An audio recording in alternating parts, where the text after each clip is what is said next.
yo quisiera en este momento poder tener la posibilidad de hablar con el doctor Miguel Ángel del Río para poder establecer exactamente el alcance de esta decisión que de alguna manera está aplazada, pero que pinta por la participación de las partes en que se van a tomar en cuenta los elementos que llevó el representante de víctimas.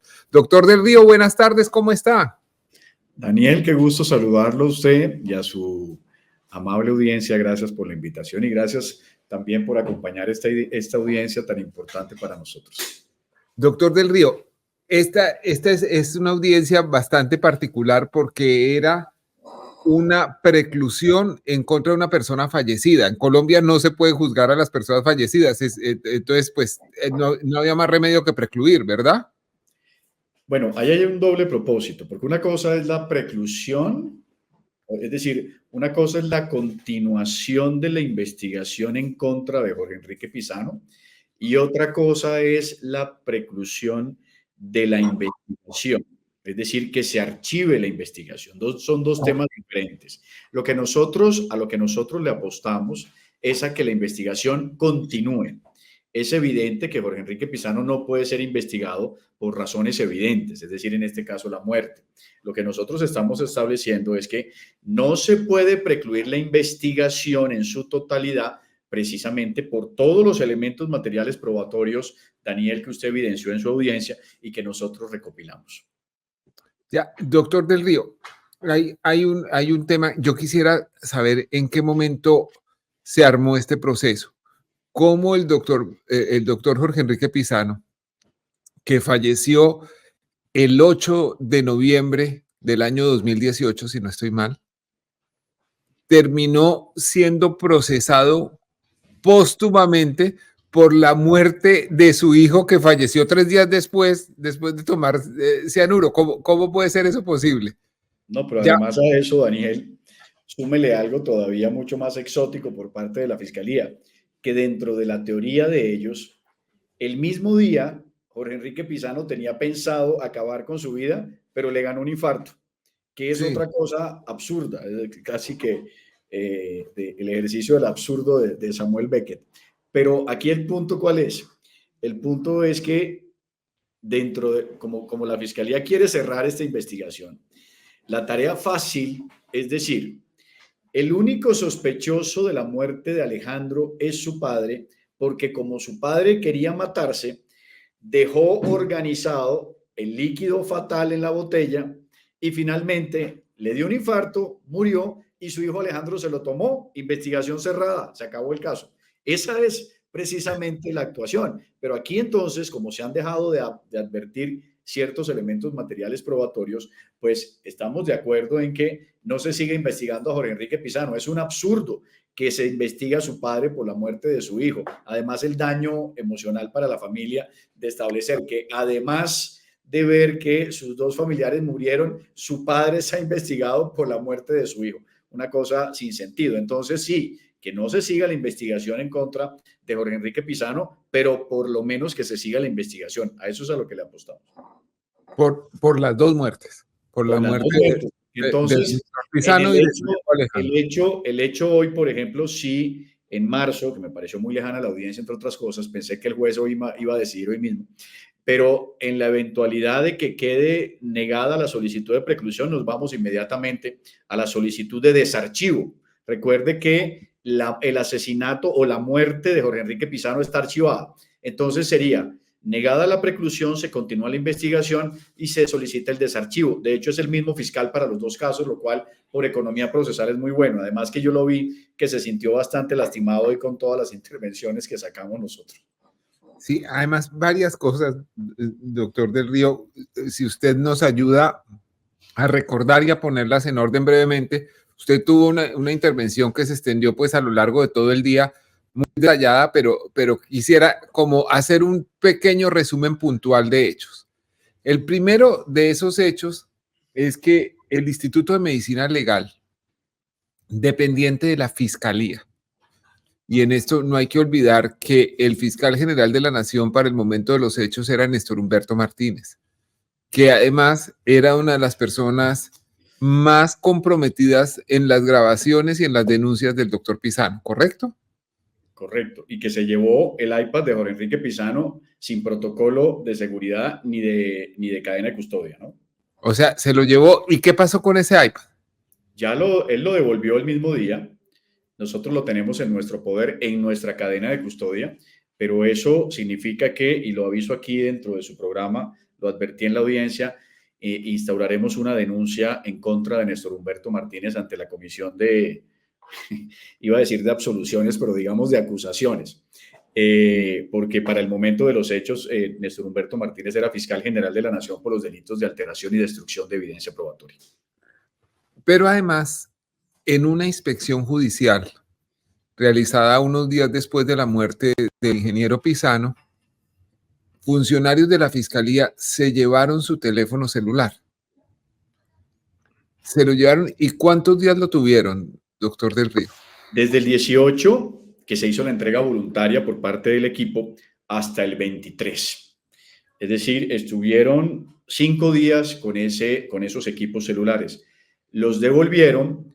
Recuerde que los llevaron ante un juez de control de garantías tarde y eso generó entonces la negativa de la legalización de esos equipos. Entonces no se pudo saber lo que había ahí. Por eso era importante el ejercicio de extracción de la información. Y cuando vamos a la extracción de información, ¿cuándo, doctor del Río? ¿Cuándo hicieron ustedes, ya como representantes de la familia Pisano, la extracción de la información del teléfono del ingeniero Jorge Enrique Pisano? ese documento, esos teléfonos fueron entregados por la señora Inés en mayo de 2023.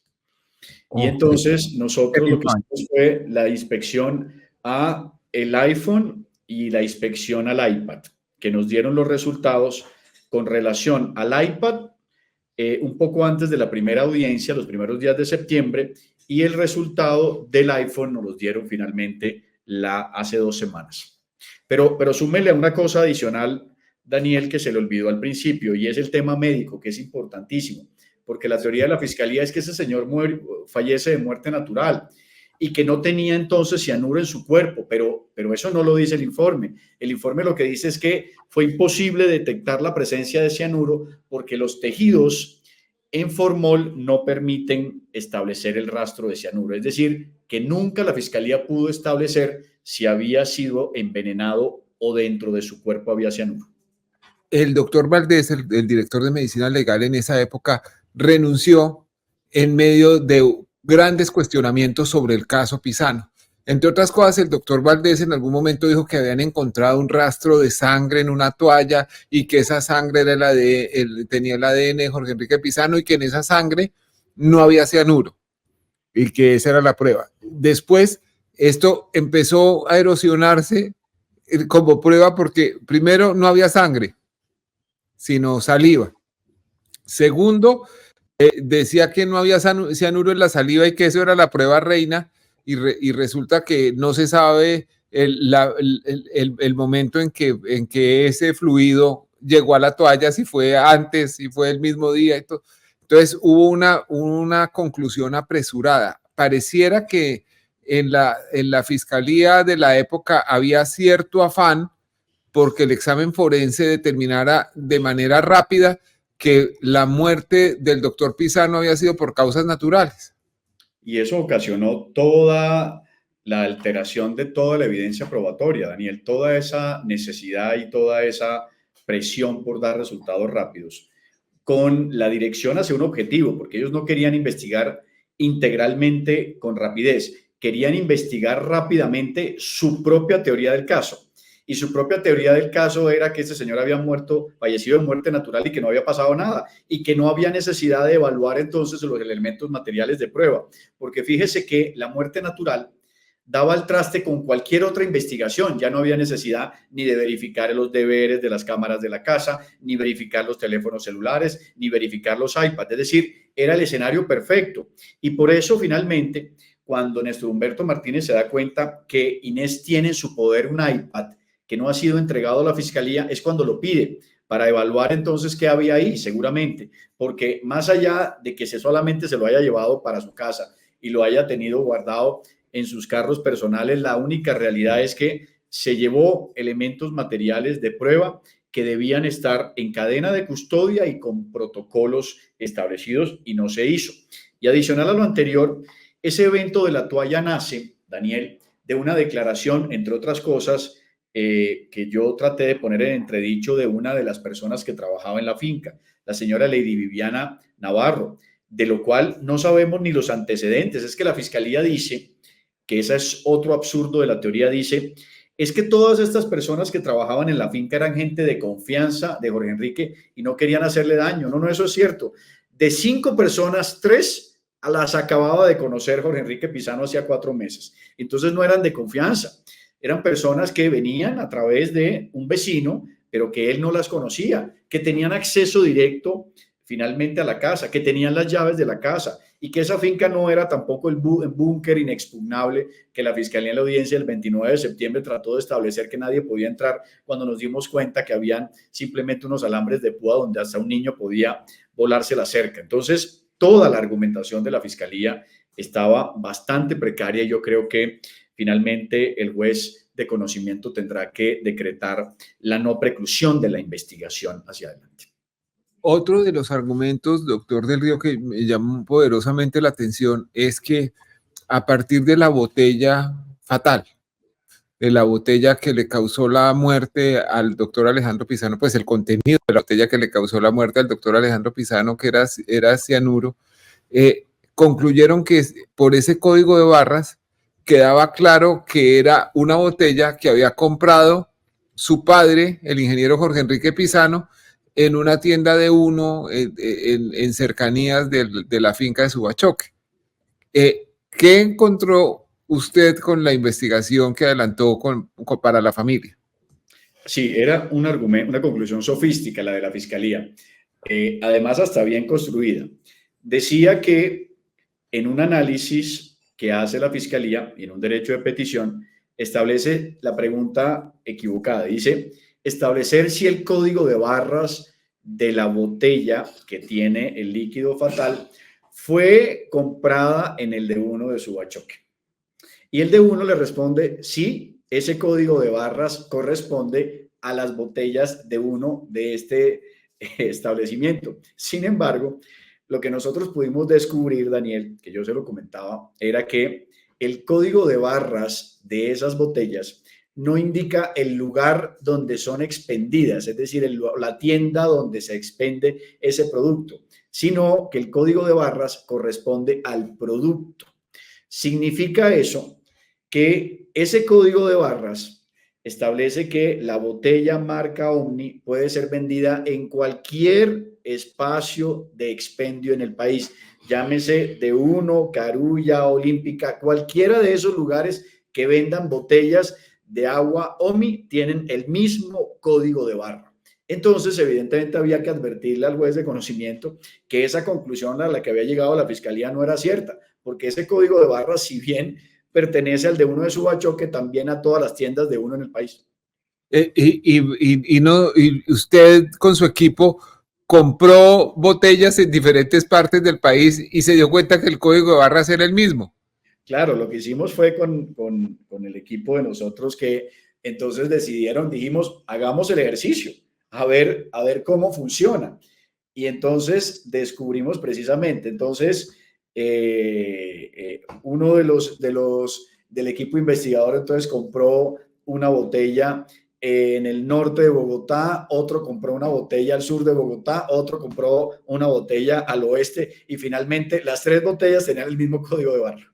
Ok, ¿y en diferentes establecimientos comerciales o siempre en D1? En diferentes establecimientos comerciales. Sí, claro, porque me imagino que una fábrica de envases para agua no puede etiquetar distinto las que van para X establecimiento o Y, sino lo que hacen es esto para que el lector de los inventarios establezca cuándo entró y cuándo salió, porque eso es, digamos, es esencial para el control del comerciante y también del consumidor. Es que ni siquiera se circunscribe a los de uno. Es que en la Olímpica, por ejemplo, del norte de Bogotá, se puede vender esa botella y tiene el mismo código de barras que la botella Omni que se vende en el D1 en el sur. Porque es que lo que estamos hablando es del código de barras. Ahora, por eso yo le decía a la fiscalía que en realidad, si la fiscalía, y por eso incluso, entre otras cosas, no se podía precluir, porque la verdadera investigación ahí, que nosotros también la estamos haciendo y no nos han dado respuesta, es el lote. El lote de un producto sí puede especificar en qué lugar o en qué establecimiento se vendió ese lote. Porque Ok. los lotes sí tienen números diferentes. Un ¿Y esos lote, números aparecen en la botella, doctor? sí, claro, un lote, lo único que no puede hacerse es que cada botella tenga un número específico. No, un lote pueden ser más o menos 50 o 100 botellas. Significa que esas 50 botellas de ese lote se van para la Olímpica del Norte. Ahí sí las va a encontrar. Entonces, a diferencia del código de barras, el lote sí es un ejercicio diferencial y eso no lo hizo la fiscalía. ¿Y usted sí lo hizo? Nosotros hicimos el derecho de petición y no nos han dado respuesta. Yo creo que en un par de semanas debemos establecer y eso sí sería una buena información. Bueno, esto es muy interesante porque el doctor Miguel Ángel del Río es un abogado penalista, pero su trabajo parece como el de detective de una novela negra. Además, en esta botella, esta botella que fatalmente le causó la muerte a Alejandro Pisano, no tenía ni una sola huella digital. ¿Cómo es eso, doctor del Río? Así es increíble. Bueno, Daniel, usted sabe que también yo tengo un equipo de investigadores también muy buenos que han estado toda la vida trabajando en el tema investigativo como los sargentos Velázquez y el mayor Tocarruncho. Pero aquí el punto, ¿cuál es? Aquí el punto fundamental es que dentro del análisis que nosotros pudimos establecer y que incluso lo hizo la fiscalía también, lo que pasa es que no lo advierte con el protagonismo que se merece. Pero fíjese que aquí 15 manos. Alejandro Pisano se toma la botella con sus manos. Se toma la botella, fallece. La botella es tomada por María Carolina, su hermana. Y ahí habrían dos huellas.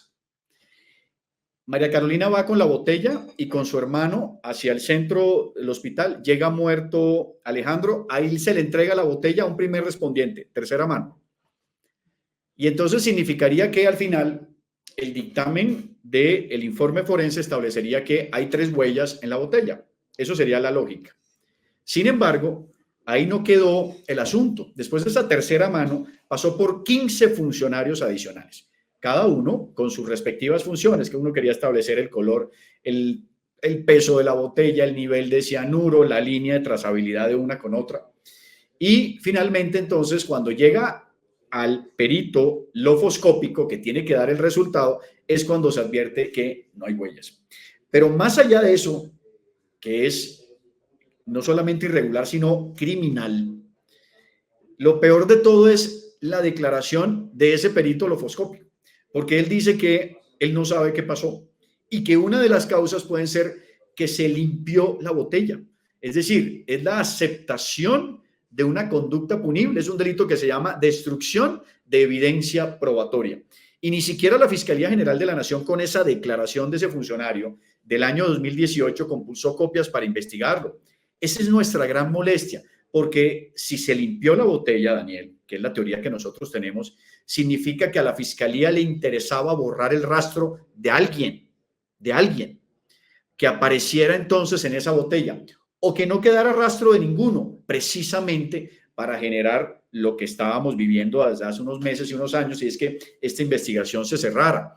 Entonces, eso es uno de los eventos más complejos, porque yo advertía que este debe ser, Daniel, usted me corregirá porque usted también ha visto muchos procesos penales, este debe ser en Colombia uno de los procesos penales más importantes. Y esa prueba debe ser una de las pruebas más importantes de este país. ¿Cómo así que no tiene huellas? Por Dios, eso es gravísimo y debe ser investigado. Doctor del Río, en la casa del ingeniero Jorge Enrique Pisano también encontraron cianuro, no solo la botella de cianuro, sino un pote, un frasco, un tarro de cianuro. No sé cómo definir exactamente el recipiente, pero un tarro de cianuro en una bolsa plástica. ¿Qué se sabe del origen de ese cianuro? ¿Dónde fue comprado? Solamente se sabe que fue comprado en un lugar que se llama Campota. Sí, los químicos Campo de Tapia, que quedaba, no sé si queda en la avenida Jiménez, Campota. Tiene tres sucursales hoy.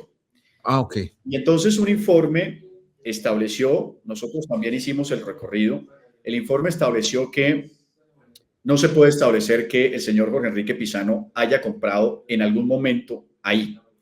Las cámaras de cada una de las sedes establecen o no establecen la presencia de Jorge Enrique Pizano. No hay una factura ni un recibo a nombre de Jorge Enrique Pizano. Y hay un aspecto que es llamativo. Cuando una persona quiere suicidarse, Daniel, lo primero que hace, eso lo dice la criminología, es coger su computador o coger su teléfono personal y buscar dónde encuentro cianuro, o formas de acabar con mi vida, o ventas de cianuro al de tal. En fin, muchísimas palabras clave que empiezan una especie de relato para que la persona empiece a buscar esos aspectos. Ese análisis se hizo en el celular personal de Jorge Enrique Pizano y en sus computadores y no se encontró esa búsqueda. Tampoco se encontró entonces la relación de Jorge Enrique Pizano con esas. Es decir, hoy la Fiscalía General de la Nación no ha podido ubicar a Jorge Enrique Pizano en Químicos Campota. En los antecedentes de esos archivos de computador y de las agendas y de la actividad que tenía el ingeniero Pizano en los que fueron los últimos días de su vida, hay indicios de que él quisiera tomar la decisión de quitarse la vida. Ninguna. No hay ningún indicio dentro de todos esos elementos, dentro de sus equipos, de que él buscara quitarse la vida. Por el contrario, Daniel, como se pudo establecer en las conversaciones cotidianas del día a día y los días previos, él tenía organizada una agenda. De hecho, el día 9 de noviembre, un día después de su muerte, tenía citas incluso con María Jimena Duzán, con otras personas, con amigos, estaba enviando unas hojas de vida, incluso se reía mandándole hojas de vida a conocidos para que lo ayudaran con algún espacio laboral, porque recordemos que acababa de salir despedido como controller de la Ruta del Sol 2. Entonces, era una vida normal, no hay indicios ni elementos que puedan establecer que él quería acabar con su vida. Pues, doctor del Río, ha sido el día de hoy muy interesante por este recorrido que usted ha hecho por todas las pistas del caso, que es un caso que le ha interesado por largo tiempo a los colombianos, pero quizás solo ahora, solo en este momento, hemos podido tener la perspectiva general de las pruebas y de lo que eso significa. Ha sido un día muy interesante y creo que pues la audiencia queda para marzo, la decisión, pero diría yo que a partir de lo dicho por la representación de víctimas en cabeza suya, por el Ministerio Público e incluso por la defensa post-mortem del doctor Pizano, estaría claro que se va a mantener abierta la investigación, aunque se precluya el caso para este tema.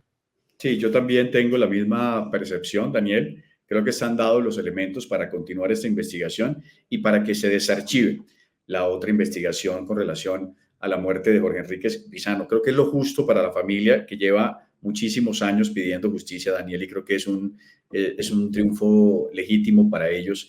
Y pues nosotros estamos muy orgullosos de haberle puesto el corazón y el trabajo a este caso. Doctor Miguel Ángel del Río, muchísimas gracias por estar hoy en el Reporte Coronel y muchísimas gracias a ustedes por haber seguido esta transmisión larga, pero muy interesante, con elementos de un caso que da mucho de qué hablar y que, digo sin ningún temor a equivocarme, que si no fuera por el trabajo que hizo el ingeniero Jorge Enrique Pizano, que en paz descanse, probablemente jamás se habría conocido lo que hasta hoy se conoce del caso Odebrecht. Así es. Un saludo especial para todos. Daniel, gracias por la invitación. Muchas gracias a todos. Nos vemos pronto en otro Reporte Coronel.